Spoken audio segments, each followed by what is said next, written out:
எல்லாருக்கும் good morning. இன்னைக்கு நாங்கள் வந்து சண்டே ஸ்பெஷல் சிக்கன் பாட் பிரியாணி பண்ணுறேன். அது எப்படி செய்கிறேன்னு பாருங்கள். ரொம்ப சிம்பிளாக. ஓகேவா? ஃபஸ்ட்டு ஒரு சிக்கன் எடுத்துக்கோங்க. 1/2 kgக்கும் கொஞ்சம் அதிகமாக இருக்குது. அப்புறம் இஞ்சி பூண்டு பேஸ்ட், இஞ்சி பூண்டு, பட்டை, லவங்கம், அதில் என்னென்ன போடுவோமோ ஓல் ஸ்பைசஸ் அதெல்லாம் போட்டு மிக்ஸ் பண்ணி வச்சுக்கோங்க. கொஞ்சமாக மிளகாத்தூள், கொஞ்சமாக சால்ட் சேர்த்து நல்லா கொஞ்சமாக சேர்த்து நல்லா கிளறி விட்டுக்கோங்க. கிளறி மேரினேட் பண்ணணும் ஒரு 20 மினிட்ஸ். அவ்வளோதான். ஒரு 20 மினிட்ஸ் கழிச்சு நம்ம வந்து சமைக்க ஆரம்பிச்சிடலாம். ஓகே, நம்ம சமைக்க ஆரம்பிச்சிடலாம். கொஞ்சமாக கடாயில் எண்ணெய் சேர்த்துக்கோங்க, பொரிக்கிற அளவுக்கு. ஓகே, போதும். ஏன்னா நம்ம அந்த எண்ணெயிலே தான் பிரியாணி செய்ய போகிறோம். அதனால எண்ணெய் கொஞ்சமாக திட்டமாகவே சேர்த்துக்கோங்க. 20 மினிட்ஸ் மேரினேட் ஆன சிக்கன் எடுத்துக்கலாம். எடுத்து எண்ணெய் காஞ்ச உடனே ஒன்று ஒன்றா பொரிச்சு எடுத்துக்கலாம். ரொம்ப குக் ஆகணும்னு அவசியம் இல்லை. லைட்டாக அந்த பிரியாணி வந்து நம்ம பாட் பிரியாணி பண்ணுவோம்ல, அது பண்ணும்போது சிக்கனில் மசாலா இறங்காத மாதிரி ஒரு ஃபீல். அதனால் இதுன்னா மசாலா வந்து கோட்டிங் ஆகிறதுக்காக. ஆக்சுவலி இது கோழிக்காலா இல்லை காக்கா காலான்னு தெரியல, குட்டியாக இருக்குது. எனக்கே டவுட்டு தான். இங்கே பாருங்கள், எல்லாமே கோழிக்கால் மாதிரி இல்லை காக்கா கால் மாதிரி தான் இருக்குது. காக்கா பிரியாணி நினைக்கிறேன். எல்லா லெக்குமே குட்டி குட்டியாக தான் இருக்குது.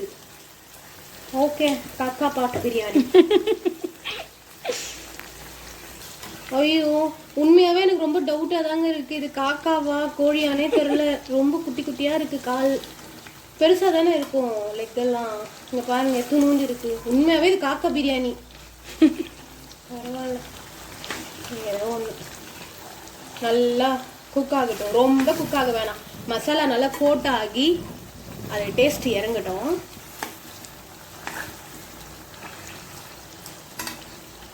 ஓகே, இந்த அளவுக்கு கோட்டிங் மசாலா கோட்டானா போதும். ஏன்னா ஃப்ரை பண்ணும்போது பார்த்தீங்கன்னா கோட்டிங் நல்லாயிருக்கும். நீங்கள் அப்படியே கூட சேர்த்துக்கலாம், ஆனால் அந்த மசாலா வந்து கோட் ஆகாது. இங்கே பாருங்கள், காக்கா கால். இந்த மாதிரி சிக்கனை நல்லா கோட் ஆகிற மாதிரி பொரிச்சு எடுத்துக்கலாம். ரொம்ப வேகணும்னு இல்லை, ஜஸ்ட் மசாலா கோட்டானா போதும். இப்போ பிரியாணி செய்யறதுக்கு என்னென்ன போடணும்? பச்சை மிளகா. ஐயோ ஐயோ, இவ்வளோ பச்சை மிளகாவா? பரவாயில்ல. ஓகே, இதே எண்ணெயில் செய்யுங்க. 4 பட்டை, 4 கிராம்பு, 2 ஏலக்காய். அடுத்து கடல் பாசி, சீவீடு அப்படி சொல்லுவாங்க, அது சேருங்க. அது சேர்த்திங்கன்னா தான் பிரியாணி நல்லா இருக்கும். அவ்வளவுதான். இப்போ வெங்காயம்.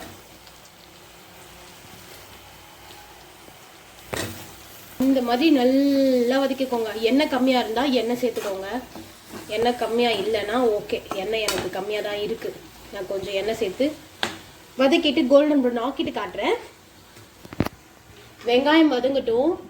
அதுக்குள்ளார சைடில் ஒரு பாத்திரத்தில் சுடு தண்ணியில் 2 ஏலக்காய், 2 கிராம்பு போட்டு நல்லா தண்ணி கொதிக்கிட்டோம். நான் இன்னைக்கு பாஸ்மதி ரைஸில் தான் பண்ணுறேன்.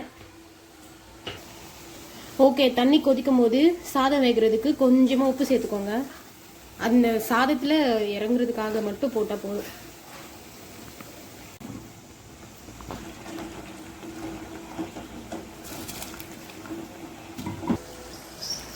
வெங்காயம் ஓகே, நல்லா வதங்கிடுச்சு. அது நல்லா கோல்டன் ப்ரௌன் ஆகுற மாதிரி தெரில எனக்கு. இந்த அளவுக்கே போதும்னு நினைக்கிறேன். அந்த சத்தம் அடங்கிடுச்சு. இப்போது 1 கப் இஞ்சி பூண்டு பேஸ்ட். அதுலேயே நான் வந்து மசாலாலாம் போட்டு தான் அரைச்சி வச்சுருப்பேன். ஓகே, வெங்காயம் போட்டு இஞ்சி பூண்டு பேஸ்டெல்லாம் போட்டு வதங்கிட்ட பிறகு தக்காளி சேர்த்து வதக்கிக்கோங்க. இது நல்லா குழையணும், கிரேவி டைப்பில் வரணும். வெங்காயம் தக்காளி எவ்வளோக்கு எவ்வளோ வதங்குதோ அவ்வளோக்கு எவ்வளோ பிரியாணி டேஸ்ட் சூப்பராக இருக்கும். அவ்வளோதான். நல்லா மூடி போட்டு குழைய வதக்கி வச்சிடலாம்.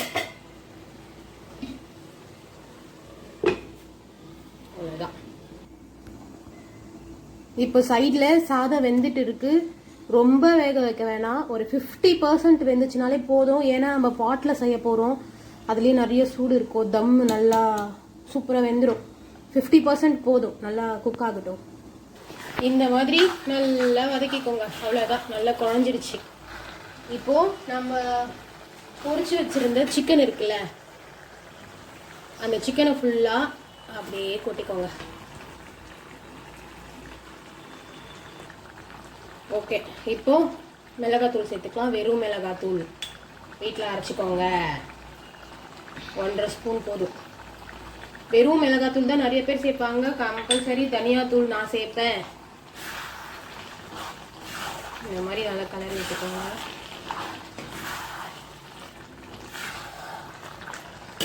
ஸ்பூன் மிளகாத்தூள், 1.5 ஸ்பூன் தனியாத்தூள்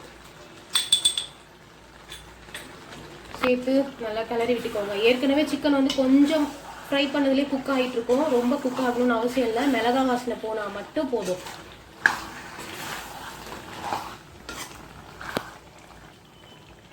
இந்த மாதிரி எண்ணெய் பிரிஞ்சு வந்துடுச்சுனாலே ஓகே.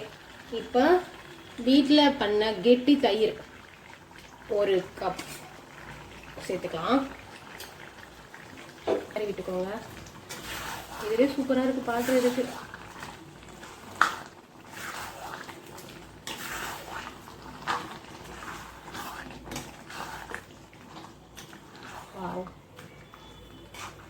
இப்போ உப்பு காரெல்லாம் பார்த்துக்கோங்க, இப்போவே செக் பண்ணிக்கோங்க. சாப்பாடு வந்து நம்ம தம் போடும்போது செக் பண்ணிட்டா செட் ஆகாது. இப்போவே வந்து நம்ம டேஸ்ட் பார்த்துடலாம். உப்பு கம்மியாக இருக்குது. இப்போ வந்து கல் உப்பு சேர்க்க முடியாது, அதனால நான் சால்ட்டு சேர்த்துக்கிறேன். எனக்கு உப்போட அளவு தெரியும், அதனால நான் வந்து கையில் கிடைக்கிறது வாரி போடுறேன். நீங்கள் வந்து கரெக்டாக டேஸ்ட் பார்த்துட்டு சேர்த்துக்கோங்க.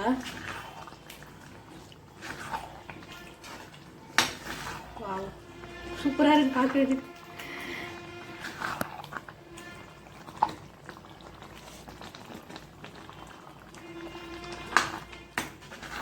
ஓகே, இப்போ வந்து உப்பு கரெக்டாக இருக்கு. புதினா,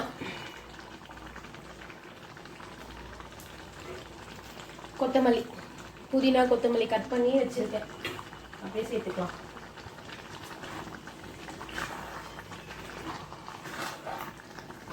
ஓகே, இந்த மாதிரி எண்ணெய் ஃபுல்லாக மேலே பிரிஞ்சு வரும்போது ஆஃப் பண்ணிவிடுங்க, ஸ்டவ் ஆஃப் பண்ணிவிடுங்க. ஆஃப் பண்ணிவிட்டு இப்படி ஒரு பானை எடுத்துக்கோங்க. உங்களுக்கு எவ்வளோ சாதம் பத்துமோ அந்த மாதிரி நீங்கள் பானை எடுத்துக்கோங்க. இது நாங்கள் பொங்க வைக்கிற பானை. இப்போ வந்து இந்த ஆயிலெல்லாம் இருக்கா, இந்த கிரேவி இதெல்லாம் அள்ளி இதில் கடைசியில் ஃபஸ்ட்டு ஊற்றிடுங்க. ஃபஸ்ட்டு லேயர் கீழே ஆயிலெல்லாம் போயிடட்டும், அப்போ அடி பிடிக்காது, ஒட்டாது.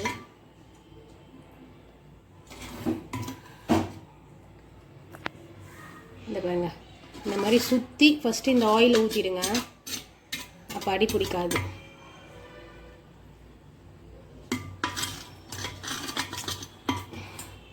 ஊற்றிட்டு இந்த மாதிரி பானையில் அந்த எண்ணெய் ஃபுல்லாக ஒட்டுற மாதிரி பண்ணிவிடுங்க. ஃபுல்லாக பண்ணிவிடுங்க. பண்ணிவிட்டு வச்சுக்கலாம். கொஞ்சமாக சிக்கன். இதோட ரிசல்ட் ரொம்ப சூப்பராக இருக்கும். நாங்கள் வந்து குட்டி குட்டி பானையில் பண்ணுவோம், ஒரே பானையில் பண்ண மாட்டோம்.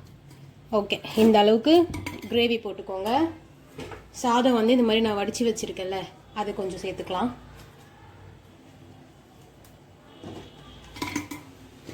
நீங்கள் மொத்தமாக சேர்த்து கலந்து கூட போடலாம்.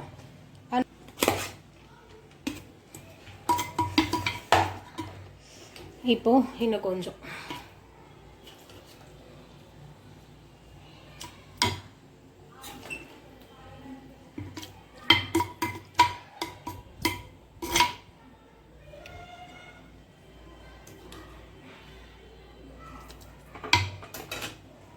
பேலன்ஸ் இருக்க ரைஸை கொட்டிக்கலாம். இந்த மாதிரி சாதம் ஃபுல்லாக நிரப்பிடுங்க. நிரப்பிட்டு பேலன்ஸ் இருக்க சிக்கன் பீஸ் மொத்தத்தை போட்டுடலாம். கரெக்டாக வந்திருக்கு எனக்கு பானைக்கு இவ்வளோ சாதம்.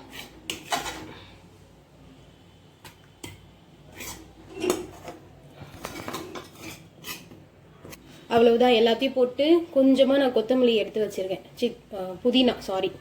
புதினா எல்லாத்தையும் போட்டு க்ளோஸ் பண்ணிடலாம். இது க்ளோஸ் பண்ணுறது தான் ரொம்ப இம்பார்ட்டண்ட். ஓகே, இது மாவு போடாமல் இந்த மாதிரி ஃபாயில் போட்டு சுற்றிக்கலாம். ஃபாயில் இல்லைன்னா நீங்கள் மாவு கூட போட்டு மூடிக்கோங்க.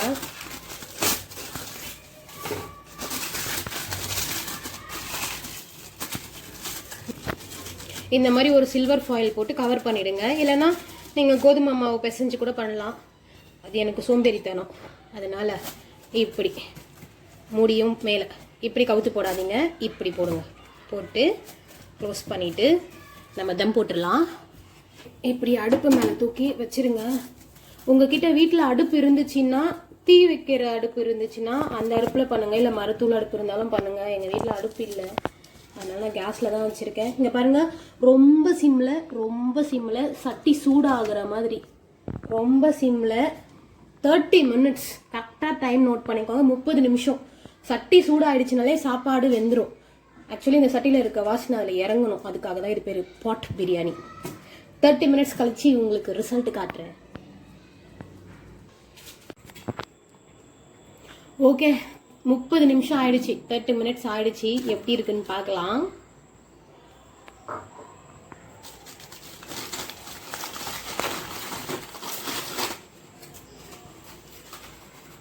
இருங்க, கொட்டி பார்க்கலாம். ஓகே, எப்படி வந்திருக்குன்னு பார்க்கலாம். சட்டி ரொம்ப சூடா இருக்கு. Oh my God.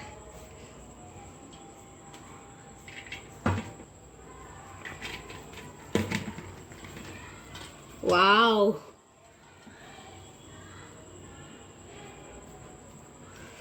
சூப்பராக வந்திருக்கு. அவ்வளவுதான், நம்மளோட பாட் பிரியாணி. அப்புறமா இதில் இருக்கிறதெல்லாம் வழிச்சு போட்டுக்கலாம். அடி பிடிக்கவே இல்லை. சூப்பராக வந்திருக்கு. உண்மையாகவே சூப்பராக இருக்கு. அடி பிடிக்காம வந்திருக்கு. சூப்பராக வந்திருக்கு. பாட் சிக்கன் பிரியாணி இந்த மாதிரி சமைச்சு பாருங்கள். உண்மையாகவே சூப்பராக இருக்கும். ட்ரை பண்ணி பாருங்கள். நீங்கள் அடுப்புன்னா நெருப்பில் வச்சுட்டு பண்ணிக்கோங்க. ஓகே, நாங்கள் போய் சாப்பிட போகிறோம். பிரியாணி பார்த்தோன்னே எங்களுக்கு ரொம்ப பசி வந்துருச்சு. நீங்களும் இதே மாதிரி சண்டேவை என்ஜாய் பண்ணுங்கள், ஃபன் பண்ணுங்கள். Okay, bye. நெக்ஸ்ட் வீடியோவில் பார்க்கலாம்.